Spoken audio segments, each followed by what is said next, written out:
Hello again, everybody. This is Dan Clouser, and welcome back to the Journey My Mother's Son podcast. Today I'm joined with Eric McHugh, who's a tech genius, tech guru, something that I definitely am not. So this is going to be educational for myself and hopefully a lot of the listeners as well. So Eric, thanks for joining me today. Hey Dan, thank you for having me. I can tell from our previous conversation this could be a fun one, and I'm really grateful to be here. Absolutely. Looking forward to the conversation. But before we get started, just introduce yourself, in your own words. Who is Eric today?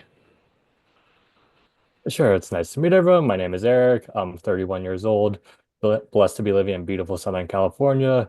My main hobbies right now are chess, Muay Thai, reading, anything under the sun. I try to get as much done as possible, and meditation.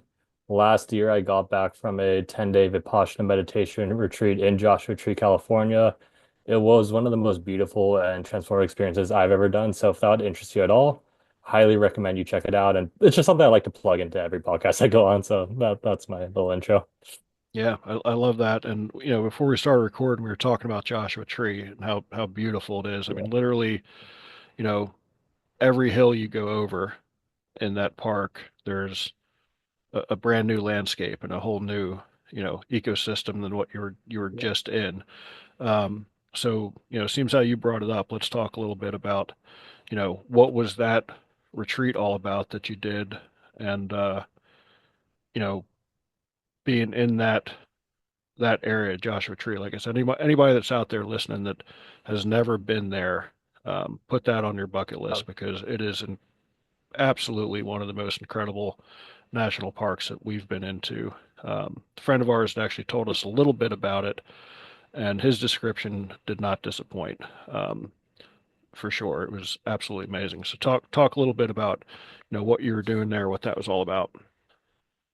yeah, sure, happy to. And Joshua Tree is fantastic. If you're ever in the mood to go bouldering and just go around, go nature and climb some rocks, like that's honestly that's what I'd love to do that there. So me and my friends would go there. We try to go every year, every other year, just go there, camp in the tents, like barbecue, make some food, drink some alcohol, and just climb some rocks. That's a good time. But the specific meditation retreat I went to, it's the Vipassana meditation method. So what Vipassana is, it's the method that the Buddha used to reach enlightenment.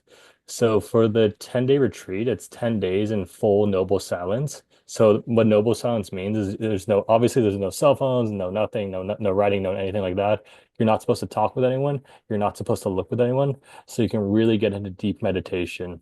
So what you do is you start off for the first, so the structure of the class is you're there for 10 full days of meditation. You have a walking path, you have your room, you have a meditation hall, and you have a dining hall, and that's it. You start off the day, 4 a.m., you start meditating, breakfast, meditate some more, then eventually you have dinner or lunch, discourse at the end, and then you close the day with another meditation. So what you do is for the first 3 days, you're focusing your area of your attention around like the area around your nostril. And then with that much attention focused on such a small area, you start to pick up different sensations. And then once you do that, you scan your body back and forth over and over again. And what this does, it extracts the traumas that you've stored in your body throughout your whole life in the form of different sensations. So it could be tingling, it could be cold, it could be pain, it could be something else. You observe and you simply let it go. And so what this does, it's somewhat of a spiritual purification process. So let's say you're a NASA scientist, you're trying to send a rocket into space, you need the metal to be 100% pure.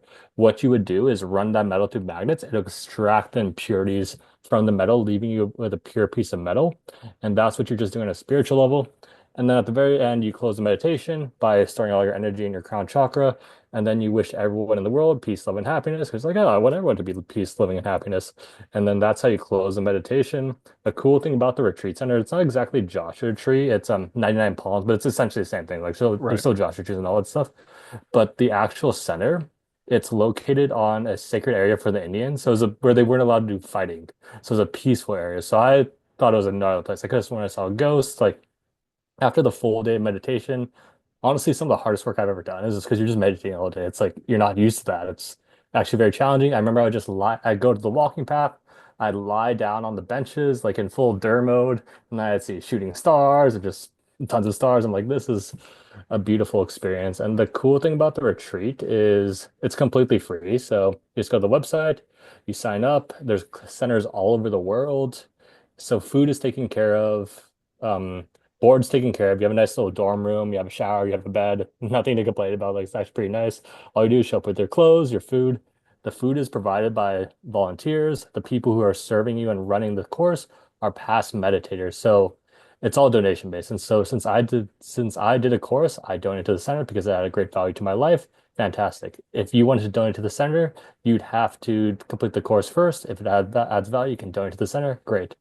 And then the people who are serving you, like creating the food and the cleaning, they're also past meditators too. So like I would come back and do Dharma service. I'd serve the current group, and it's just a way to give back. So it's a really good ecosystem. The people you meet there are like super interesting. So it's a wide variety of people. The most happy group of people I've ever been in, because like you're in that room for 7 days, everyone's doing the same thing. It's a really positive energy because everyone's just there. Like it's all loving. Happiest group of people I've ever seen. Like I have friends, one of my homies from there. We still keep in touch. What he does is he's at his odd jobs. He travels the world. He climbs rocks. No one knows why, but that's what he likes to do. And my other friend, he's like some old Indian dude. He's like, I was C-suite on LinkedIn, Facebook. I've done all this, blah, blah, blah. I'm like, but it doesn't matter because we're all just people. We're all just getting along. And beautiful experience. And it instilled a meditation practice within me, which has had numerous benefits. Yeah, that's awesome. Was that your first experience with something like that? So it was my first experience with like a hardcore meditation retreat. Going up into that, I would dabble in meditation. Like I would do like 5, 10 minutes here, hour there, whatever. I'd use beats. I do different methods. But this was my first time like actually going into the retreat. So the reason I chose to do this retreat is like the first time someone recommended it to me, I completely know what do you mean? I can't take 10 days off without everything. No, I'm just not gonna do that. And then eventually someone else recommended, like a third trusted party recommended this to me. I'm like, all right, fuck it, YOLO. And I just signed up. I didn't know what I was getting into. I didn't know it was a silent retreat. I'm like, am I going to a cult? Am I going to be kidnapped? But then I just joined, and it's honestly one of the best things I've ever done. Yeah. I mean, how tough was it to go, you know, 10 days in silence like that? Oh, it's surprisingly really hard because so many memories from so many different times come up. Like I was thinking about stuff from like childhood, people I've never remembered in the first place. So that all comes to the surface. It's it's really challenging. It's really tiring too. And the thing is, so the structure of the meditation is there's three what we call a strong determination method. So there's 3 times where you're either meditating in your hall, it's a kind of free meditation where you can like move and stuff. You're in your spot, you're in your hall. But the three strong determination methods is you pick a spot and you're not supposed to move for a full hour. And so that's actually pretty challenging because your body's kind of in pain. You're just like, ow, ow, this hurts. And then it's like, I don't even know how long this is, but really challenging, really rewarding. It's Yeah. like think about like you haven't been disconnected from like you be both like I picked up my phone, it's like right here. Like I'm constantly connected to it. I'm constantly getting outward stimuli. I'm constantly getting programmed by people, by government, by TV, by everything. And this was the best way to disconnect. So like when you don't have that access to stimuli, you start going crazy in your mind. You start thinking about different things. And the way I like to talk about meditation, it's like think of your mind as an email inbox. So like if you don't check your email inbox for like 5 years, what happens? There's thousands of emails. You're overwhelmed. You're just like, I don't know what to do with it. So your thoughts are the same way. If you don't meditate at all, you just haven't addressed your thoughts. And just like an email inbox, you slowly address one by one, move it to send. Your email inbox gets clear and clear, more calm, and then you're more clear-headed. Same thing with meditation. So the more you meditate, you're just addressing each individual thought, moves over, and eventually you kind of don't have too many thoughts, and your headspace is more clear, which ironically is the best place to make decisions too. So works out well for business. Yeah. Yeah. Pretty wild. So like when you show up, so like when does the silence start? I mean, like immediately when you show up on premises, or you got an hour to say hello to people. Yes. So when I showed up, because like people are coming from all over like California to the specific retreat, so it's like just get here at this day by this specific time. So you kind of trickle in, and you're just like, what am I getting into? Nice to meet you. Who are you? What is this? Because no one has any idea what they're doing. Let's say did Right. it before, and it's like, oh, you're in for a treat. And then there's a specific time. They have an intro, like welcome to the class, here's dinner, and then you have a meal with the people. And then after dinner, you have your first meditation, and that's when the science starts.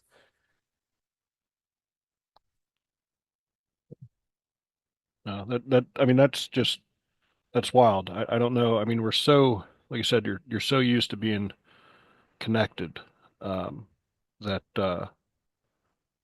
it's just wild to think there were that many people that could disconnect like that you know, for 10 days. And especially someone like you who's, in the tech field, to begin with. It almost seems like complete polar opposites of, but how do you balance that? It's really funny. So like one of my first, so my career path, Snapchat, that right after college, and I joined a consulting firm because I thought it paid well, and it did, but it just didn't really align with my ethos. And I quit that job, got fully into cryptocurrency, started a different company called CartRev. And it was a SaaS platform that helped people create affiliate sales through social media while keeping the checkout within the app to increase conversions.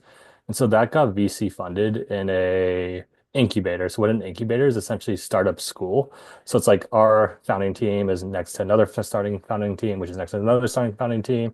And there's different levels of the incubator. So like you're around different, and this is for me at a young age, like so I use it as a networking ability. I'm like, okay, like the startup Nexus was Liquid Death Mountain Water, Dollar Shave Club came from there. So like at a young age, I was like, okay, I'm next to all these different people who are relatively, everyone's equally successful in my opinion, but like the world would view these people as relatively successful, different fields like CTOs, CMOs, CEOs.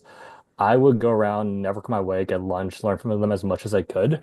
And then I learned that all the most successful CEOs and entrepreneurs had a spiritual practice. And it's actually one of the reasons I got a meditation. I'm like, hey, do you want to grab lunch on like this Tuesday or whatever? He's like, I can't. I'm meditating. I'm like, what do you mean you have to meditate? That's stupid. Don't you have to do work? Like, come on, let's go. He's like, no, I'm meditating. I'm like, all right, whatever. Ignored. And then it came back like a year later, like, okay, you were right. But yeah, like all the successful tech CEOs and entrepreneurs I do have a spiritual practice. And I also believe in, I think of everything in terms of energy, frequency, and vibration. So like if you're a different emotional stage, you're just saying I vibrate at a specific frequency. So like let's say you're angry, you're hateful, you're scared, or whatever. It's like I'm vibrating at these specific lower frequencies. And if you're below a certain threshold, that's when you're taking energy from someone. It's like pride, anger, hate, fear, shame. Those are lower emotions. So if you ever feel drained after talking with someone, it's because they're vibrating at those frequencies. But when you go into the higher ones like love, joy, peace, calmness, those are the higher frequencies. And just like a radio station, if you turn to a specific radio station, you get that station. If you're on that specific frequency, you get those type of people. So that's why angry people always are attracted to angry people. Sad people always attract sad people. But if you're loving, if you're joyous, if you're just trying to help people, which meditation and a spiritual practice really does help to get you to those levels, you're going to attract those people around in your life. And then obviously it's much better doing business. It's much better to hanging out with people who are like, oh, I love you. I want to help you out. How do I help you? Like think about like Right. they're two people. Would you want to do business with someone who's like, let's see what I can get out of you. Let's cut each other out of the legs. Like I want this deal best for me. Or would you want to hang out or do business? I was like, how do I help you? And then you don't have to do anything for me. But then that in return, what happens is like they're like, no, no, no, no, no. How do I help you? And then all of a sudden you're in a help off, and then you become friends, and then you're just like you're hanging out for years after. And that's actually how I got into the second company I'm involved with too. So like I'm doing this Web3 company called ShopX. It's going to be a new company called Aces.Fun in the future. It's going to be pretty sick. But a while back, I was on a podcast tour promoting ShopX, soon to be Aces.Fun. I kept in touch because I'm on the podcast tour. It's like you're a good guy. I get the feeling if we met in person, we'd have plenty to talk about. We'd probably have a good time. So the No same thing with doubt. this same thing with this guy. It's like we kept in touch after the podcast. We're like, oh, if we can help each other out, here's how we can do that. And then we kept in touch via social media. And all of a sudden, this like AI looking robot-y thing started following me on like Twitter. I'm like, oh, what's this? It's like, oh, this is Mark. I'm thinking about signing this AI-powered dating app. Like, well, that's funny. It can help a lot of people. Dating apps suck. And then I've been building both simultaneously. So it all stems from authenticity. Yeah. Yeah. I think that's the key right there is authenticity. Um, I know a lot of times I'll get, questions as to, how do you do a successful podcast and stuff like that. And again, at the end of the day, it all comes down to authenticity. I mean, I've had over 300 plus episodes at this point, and I'm not concerned about a great, slick, beautiful production. I'm concerned about authenticity and connection. So you mentioned there about Web3, which I have no idea. I mean, I before we started, you know, when I was doing my pre-interview homework, I came across it and have the very most basic Cliff Notes version of Web3 in my head, but really have no real understanding of it. So um, I don't know how many of my listeners are in the same boat as me, or how many of them are more advanced than I am technologically, which doesn't take much. But tell me a little bit about what is Web3? Sure, I'm happy to. And I think I'm a really good person to describe this because one of our previous business models for ShopX was a bridge for Web2 brands to enter the Web3 space. So if you're on Shopify at a store, you want to do Web3 things, you download the app and then you can do Web3 things. And most of our brands at first didn't know what Web3 was, so you have to explain it to them. So what is Web3? Well, Web3, just like every other word, is a made-up word. It just helps people understand the different stages of the internet. So we have Web 1, we have Web 2, we have Web 3. The easiest way to think of Web 1 is read only. So you can go online, you can read stuff, which I think is a really cool thing because it helps people learn and helps spread information, which a more educated population is good for me, it's good for you. So that's fantastic. And Web 2, the easiest way to frame Web 2 is think of social media. So in Web 2, you can read and you can write, but you can't own. So I could write an Instagram post. Great, that's me writing the post. You can read my post, that's interacting, but Instagram owns the post. So this is cool because we have that creator economy. You see people building businesses via social media, via attention. This podcast is like a Web2 thing. So like that's great, but the issue is Instagram owns the post, which means they can sell our data, they can cancel us for whatever reason they want. So let's say on something I say something on this podcast that doesn't fly like 10 years down the line, they could go back and find both of us, like, okay, both canceled, you're both off Instagram, and there's nothing we can do, which is inherently a problem if you think of currency. So, like for example, if I say something outrageous, so like you can say that. Let's say it's okay now. I say something like men are men. But I say that now, 10 years online, it doesn't fly. They can look back on it and retroactively cancel both of us for saying that. And if money is a form of content, which I view it is, if they can just cancel people, that's a big issue. Wherever you stand on the truckers of Canada, if you remember that whole situation where like they spoke out against the government and they got their big guts cut off, I'm like, well, that's not good. So there's an issue with that. And on top of that, one of my friends, she has a business, so she sells stuff online. She's like an influencer type girl. Lovely lady, but she has a son. So the son, they're at the swimming pool, they're taking pictures. It's a young kid shirtless. Who cares? And then AI flagged that as inappropriate content. She got all her content banned, and then it took her 3 weeks to a month to get back online. But during those 3 weeks to a month, she was losing income because that's how she made her money. So Right. like that's not good. But in Web3, that wouldn't be the case. So in Web3, it stands for read, write, and own. So not only can you read content, you write the content, you can also own the content. Whatever form of the content takes, it's up to the creator. So Web3, it's up to the creator for that. So it can be a digital image, it can be a music piece, it can be money. My area of expertise is e-commerce, so let me go into that. So for example, I'm launching I'm I'm launching Eric's store. Great. I launch a Web3 product in the form of NFT. You purchase that NFT because you want e-commerce benefits. You're like, okay, I want the 10% discount. I like that. So you purchase that NFT. Now there's a connection between me and you. I'm like, okay, Dan's a good customer. He's in the top 50 customers. Fantastic. I can send you merchandise, I can send you discounts, I can send you access to real life events. Great, because now there's a connection between me and you. And let's say hypothetically you piss me off, not that you ever would, I can't take it back from you. So it's like it's your property. I can't claw back from you because you have to send it to me. Amazon can't claw back from you. The government can't claw back from you because it's your property.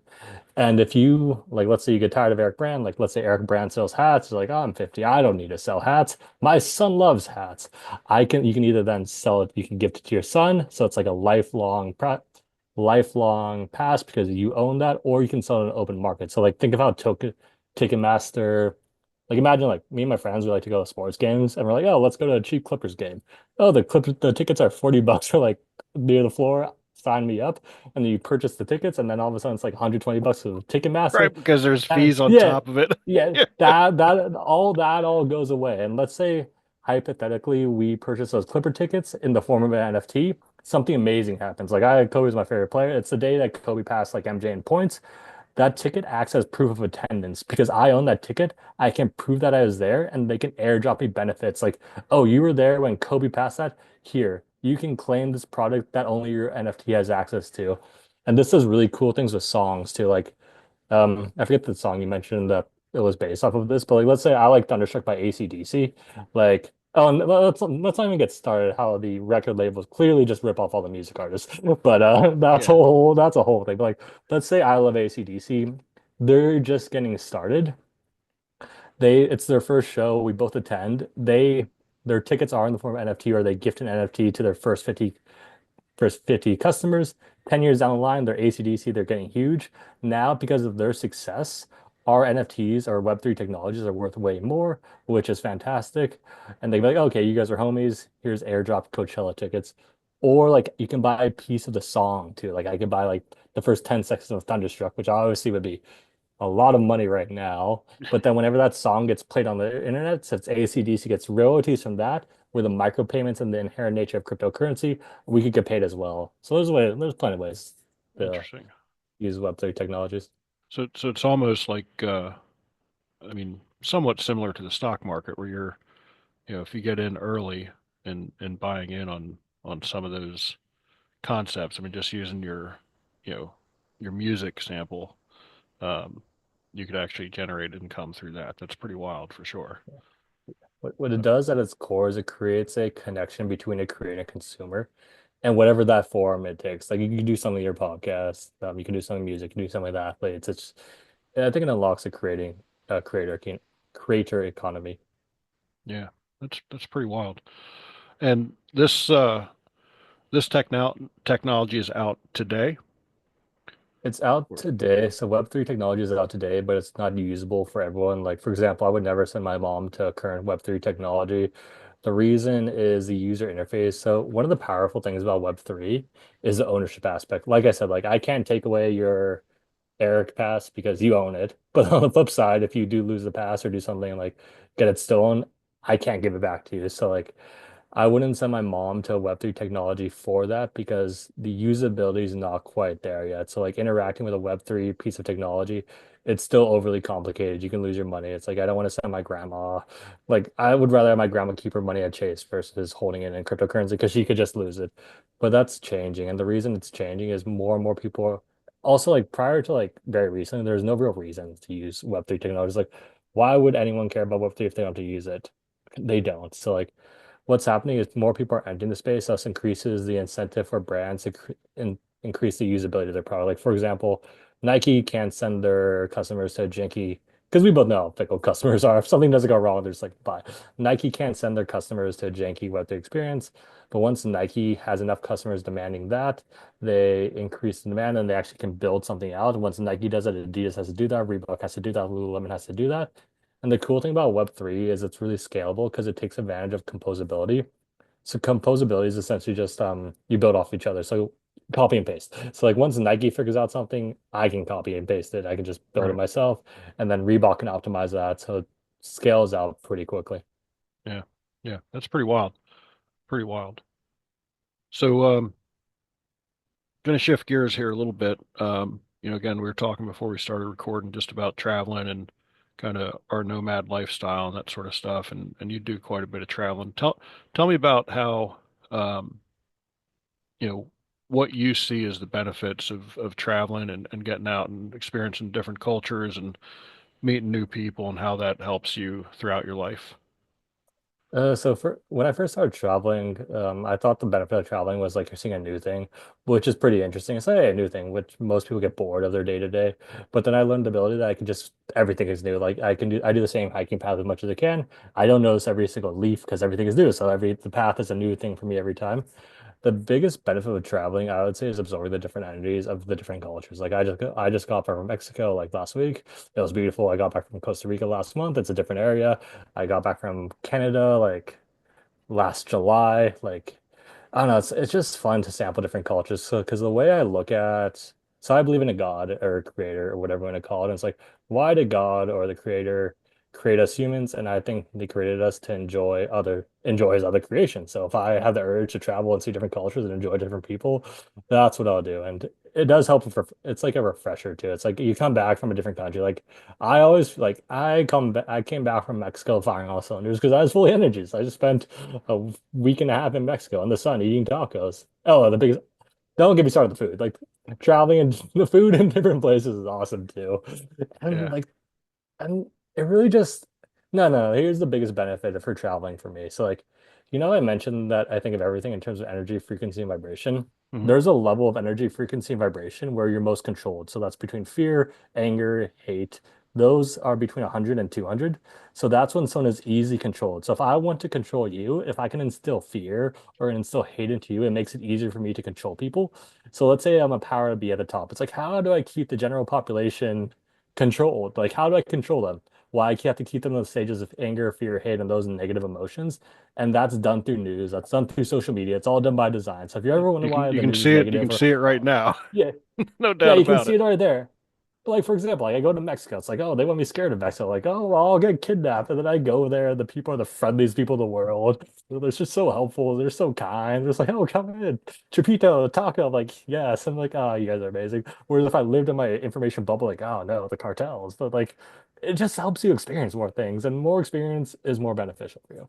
Because like I said, like I view life as a giant school. And how do you learn in a giant school? You take the lessons. Yeah, You can't just go on your computer. I can't go on my computer and just research Mexico and know how Mexico functions. No, the people know. You go there, you learn the lesson, and then you move on. yeah, yeah, yeah. I mean, there's bad stuff everywhere you go, but Oh yeah. and if that's what you want to focus on, that's what you're going to find.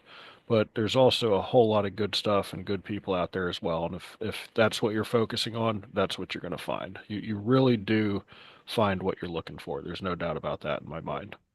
Yeah, so part of the reason I believe that is I believe in the quantum I believe in quantum spirituality. So essentially like have you heard of the Schrodinger's cat example where it's like hey, there's a cat in a box. If you think the cat is dead, you open the box, the cat's dead. But if you think the cat is alive, the cat is alive. So I view the world as like, I think everyone's good. And it goes back to the frequency thing. If you're going around like, I think people are wonderful, I will attract the people who are wonderful versus a negative way. So like you're creating, when you think of something, there's an infinite number of realities.